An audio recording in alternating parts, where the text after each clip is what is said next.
Non-duality philosophy versus non-duality reality.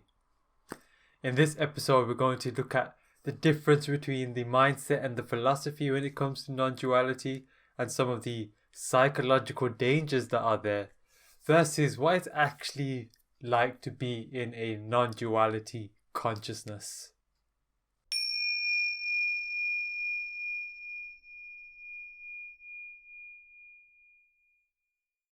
When it comes to non-duality, I think it was like about 8 to 10 years ago where I first heard of the concept, and my understanding at the time was this analogy, and this was probably my favorite analogy that explained this concept to me, which was like reality is like a pendulum swinging from left to right, yin to yang, side to side, and that's the duality of life. However, where you are or what you are is like the tip of the pendulum that is unaffected, that is just there swinging. So regardless of where life is swinging, you're still in this neutral space, you could say. And that did actually help a lot to have this perspective, because as a mindset, it gives you this objective perspective versus the subjective perspective. And it allowed me to see like the broader picture of a lot of things, of a lot of events going through my life. When I was struggling or if I went through a breakup, I was able to just take a moment to see a bigger picture. And that allowed me to cope with what was going on. With non-duality, we have the concept of yin and yang. The good and bad being whole, being one. A bit of good being in the bad, bit of bad being in the good.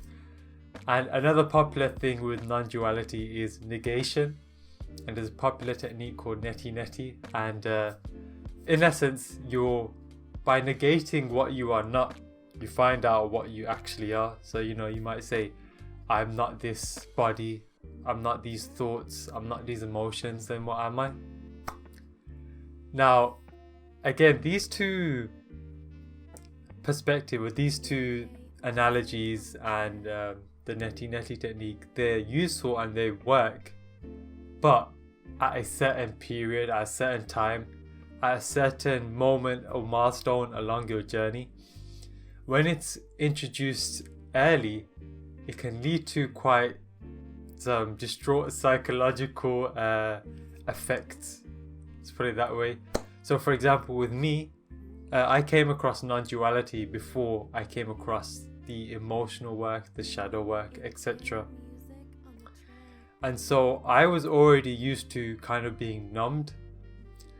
And so when I would go to, when I would absorb this, something bad would happen in my life, or something would go wrong, or I'd feel a certain way. And I tried to take this non-dual perspective of, hey, like nothing's actually wrong. I'm not this, I'm not that, or, this is just the pendulum of life, but I'm at the tip here. What that actually created was a dissociation. There's like a very fine line between being objective in your point of view and dissociating from your experience and being in denial of what you're experiencing. And so nonetheless, what that caused most likely was a further suppression and a further pushing of trauma away, because when you what happens is, a lot of the time with trauma, it will come up, you got the option to heal with it or push it. Okay, so now I've pushed it. When you push it, it comes back even harder and harder and harder until you're forced to heal from it. And the other thing it can lead to is apathy, because again, when you have non-duality as a mindset, you're kind of thinking, the world doesn't exist, there's no good and bad, it's just the way it is. Something bad happens to your life and you kind of just be very passive and apathetic about it, and that's actually quite dangerous. And so this is another fine line between someone who's in apathy and someone who's in non-duality. However, like I said, with things like neti and other non-dual concepts and Advaita Vedanta, for example, they're great and they work when you're ready in the right position, and that we can, to find out whether you're in the right position or not, we can take a look at the levels of consciousness where you are there. And just as a disclaimer, the levels of consciousness, wherever you are on that map, it's just a map. It doesn't make you a better person or less of a better person than anyone else. All it is a map to the opening of your consciousness and how far you can open it, as well as a map to show, a map that defines where each level is and what the limitations of the mind are at each level until you reach the thousand, the absolute. And so with the level of consciousness non-duality, when you're there as non-duality being your reality, what's happened is you've actually released the hook, you've released the entanglement of the majority of your energy or the heaviest emotions and trauma. So what actually happens is you've gone through a healing process of the things that grab your attention and pull you out of the present moment, which again usually is just some sort of emotion, stress, fears, trauma, things that have happened in the past that are triggers that keep pulling you out of the present moment. All of these things are like attention grabbers. But what's happened when you've reached non-duality as a level of consciousness is that you've released the hook. So these things don't grab your attention as much anymore. And naturally you're in this objective perspective or paradigm because things aren't grabbing your attention. So that's the key distinguishment there, is that you're not forcing yourself to be objective. You're not forcing yourself to look at things in a non-dual way. They just naturally are that way because you've healed a lot of the things and you've released a lot of the things that are taking your attention out of the way. And another important point is, by the time you're at non-duality and the step before non-duality, which is presence, you actually unlock the ability to access your subconscious at a much deeper level. I was someone who's doing a lot of shadow work and emotional healing. And that was like my main practice, my main thing. Like I would always pretty much every day be doing a bit of that. And I'd be meditating up to 2+ hours a day. However, when I got up to presence and before non-duality, I realized, even though I was healing a lot of trauma and going through cycles of healing, you don't really access the deepest layers of your subconscious until you reach this level of consciousness, because only now have you reached the capacity to be able to hold and be present with the deepest aspects of your quote-unquote shadow or your subconscious blocks of programming. And so because you're able to reach these bottom depths and layers, you actually heal and release the heaviest of your karmas. Not all, but the heaviest of your karmas, the heaviest energies, the heaviest psychological challenges and emotions. You're actually able to get right to the bottom and release the heaviest stuff, which again just allows you to be present, be there. And non-duality and presence are known as to be a spiritual maturity, or when you reach spiritual adulthood. And the reason for this is because at this point you've gone beyond energies. So even when we talk about love, bliss, peace, and a lot of the higher or you could say the more elevated emotions, and as well as the feelings and things that we pick up with our extra senses, such as the astral realm and things of that nature, these are still entanglements. Even though love, bliss and peace feel much lighter and feel great, it's still an entanglement.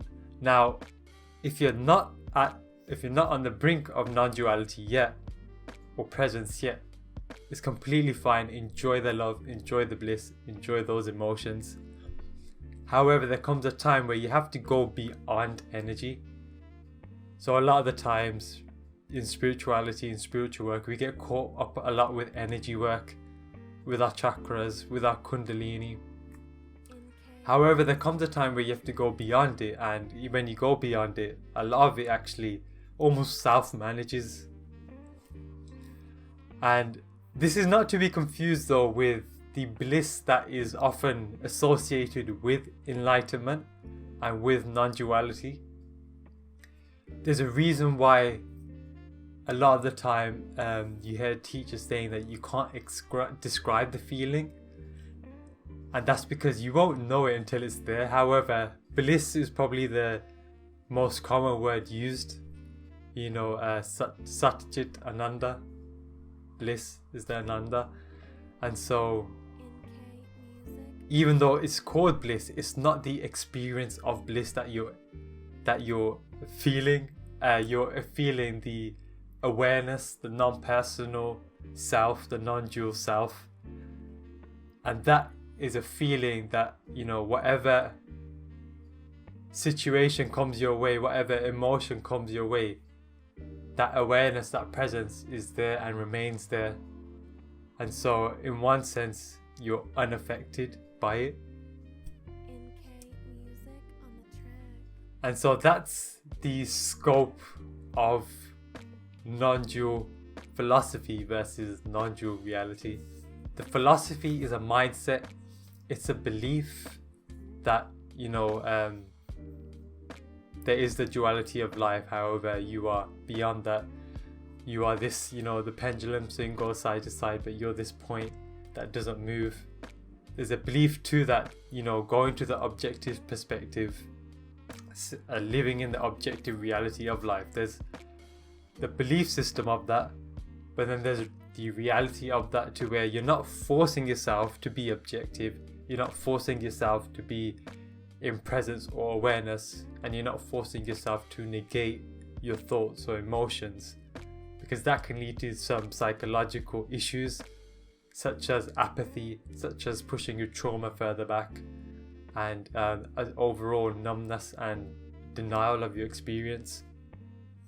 Whereas when you're in the non-duality reality, you've liberated yourself from a lot of the emotions and the entanglements to them, the emotions, energies, traumas.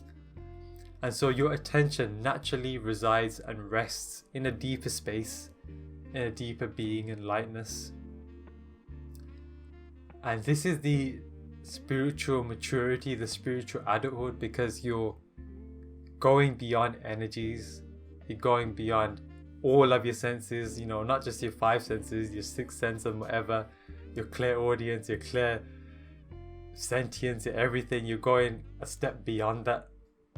And you know, just like as kids, you know, you're having fun playing with your toys, or you're having fun playing your video games. There comes a time where you're like, okay, I gotta grow up now, I gotta go beyond that. And that's what non-duality is, going beyond that. However, you know, it's not a thing to be rushed, it's not a thing to be forced. If you're enjoying love, bliss and peace that comes up with, you know, that comes with the energy work that you do, enjoy it, love it. But when you go to non-duality, the bliss that's described with that, or the bliss that's described with enlightenment, isn't the experience of bliss. It's the resting in awareness and being undisturbed, which is then portrayed as being a different kind of bliss. Because with this feeling, you can have sadness, you can have anger, you can have love, and you can have happiness. But it doesn't affect you and how you feel and what you are, or your identity of what you are. So that's it for this episode. If this produced any questions, or if you need any other further clarification, let me know below. And if you want to find out where you are on your journey with the levels of consciousness, or if you wanted some further insight on what to do as your next step, then you can just visit my website, and I do one-to-one sessions. As well as that, if you're going through some trauma, if you're going through emotional healing, or if you're just a beginner in meditation, I've got free meditations for both beginners and those who want to do emotional healing based work. So check that out for sure. And other than that, like, comment, subscribe, and have a beautiful day.